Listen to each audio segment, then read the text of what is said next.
Здравейте в третото видео от поредицата за въведение в графи. В това видео ще говорим за два начина на обхождане на граф, а именно обхождане в ширина и обхождане в дълбочина. Обхождането в ширина е единият най-прост начин за обхождане на граф и на английски се нарича Breadth First Search или BFS. Алгоритъмът е следния: избираме един връх и след това обхождаме всичките му съседи, след което обхождаме всички съседи на първия, всички съседи на втория и така докато приключим с всички съседи, и когато приключим продължаваме с следващата вълна. Както може да си представите, това води до обхождане на вълни в графа, затова този метод също се казва и методът на вълната. Има някои неща, за които трябва да внимаваме при обхождането на граф, например, какво правим, когато достигнем повторно до някой връх. Все пак, ако графът е неориентиран, всеки път, когато B е съсед на А също е съсед на B, т.е. като кажем, че обхождаме всички съседи на А, т.е. B, и след това всички съседи на B, това включва А, така че е важно да следим дали един връх вече е посетен или не. Също така, ако целта ни е да обходим графа докато достигнем всички върхове, трябва да внимаваме, понеже това може да не е възможно. Ако си спомняте, графът с групата от хора и приятелствата между тях, той съдържаше две свързани компоненти или две групи, които не са свързани една с друга, беше несвързан граф. Там, ако се опитваме да достигнем до всички върхове, за да спрем обхождането, това няма да е възможно и обхождането няма да спре. Така че по-точно обхождаме графа, докато не изчерпаме всички достижими върхове от началния връх. За да реализираме този алгоритъм е нужно да използваме структурата от данни опашка или Q на английски. С нея реализацията става лесна и изглежда последния начин. Първо добавяме началния връх в опашката.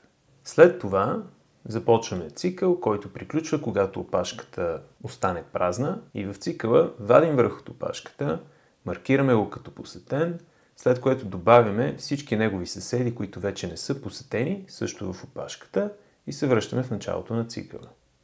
Така ще пълним опашката, когато добавяме съседи, и ще вадим върхове от нея всеки път, когато се връщаме в началото на цикъла, и сме подсигурили това, че няма да достигнем до безкрайен цикъл с проверката за посетеност. И също така не се опитваме да достигнем всички върхове, а просто повтаряме този алгоритъм докато можем, т.е. ще достигнем всички достижими върхове.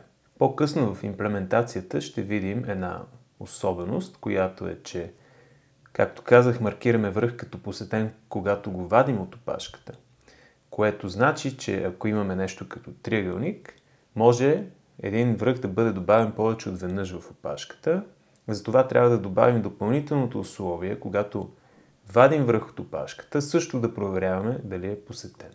Но за това, когато стигнем до реализацията. Преди това да видим как се държи това обхождане върху даден примерен граф. Ако имаме този граф, който е изобразен тук, и започнем обхождането от връх 2, първоначално само връх 2 е на опашката. След това ще бъдат добавени върхове 0 и 3, след което ще бъдат добавени всички съседи на 0, а именно 1, и всички съседи на 3, а именно 4 и 5. Накрая ще бъдат добавени всички съседи на 1, които вече не са посетени, а такива няма, всички съседи на 4, които вече не са посетени, а именно 5, и всички съседи на 5, които не са посетени, но тук що посетихме 4, така че, а по-рано 3. Така че няма такива.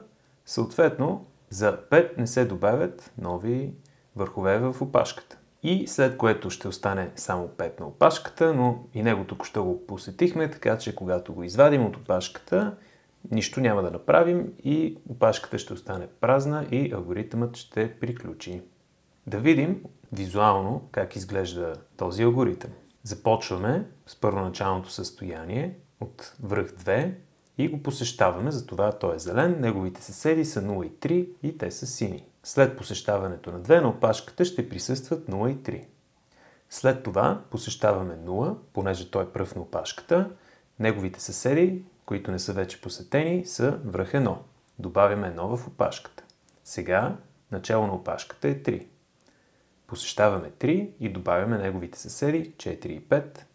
2 не, защото 2 вече е посетен. Опашката съдържа 1, 4 и 5. Следва да посетим връх 1. Той, както вече казах, няма съседи, които вече не са посетени, просто го махаме от опашката. Следва да посетим връх 4. Той има съсед, който вече не е посетен, а именно 5, защото 5 не е бил зелен до сега. Тоест, посетили сме 2, 0, 3 и 1, сега посещаваме 4 и въпреки, че 5 е добавено в опашката, все още не сме го посетили, затова го добавяме отново в опашката, което изглежда сякаш ще бъде проблем. Стигаме до 5, вадим го от опашката веднъж, той няма непосетени съседи, такива, които не са били зелени до сега, и го посещаваме. И след това ще видим 5 отново в опашката, но той вече е бил зелен, така че просто го игнорираме и го вадим от опашката. Така опашката става празна и алгоритъмът приключва. Да довършим за обхождането в ширина, нека видим програмна реализация на този алгоритъм. Както и преди, започваме с коментар, пролог, въвеждаме N и M и въвеждаме графа като списък от съседи. С обхождането в ширина може да прилагаме различни операции на върховете от графа. В случая операцията е просто да ги отпечатаме. Избираме някакъв връх за начало, например S, той се въвежда. След това имаме опашка и динамичен масив visited или вектор от bool, който първоначално ще съдържа само false и ще има n елемента.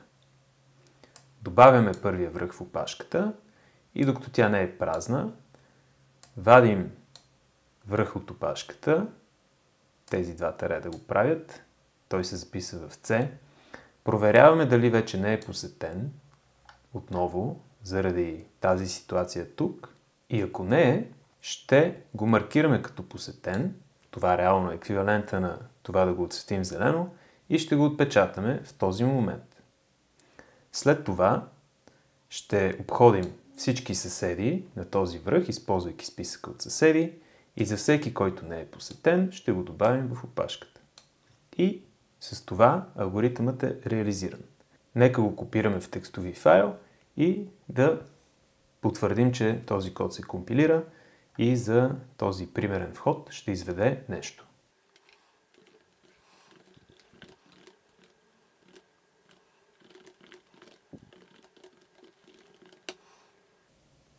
Кодът се компилира, нека го изпълним с примерния вход. Какъв е този примерен вход? Ами, 6 върха, 6 ребра, 0 е свързано с 1, 0 е свързано с 2, 2 с 3. Всъщност, това е точно този граф, който разглеждахме до сега. Ето този.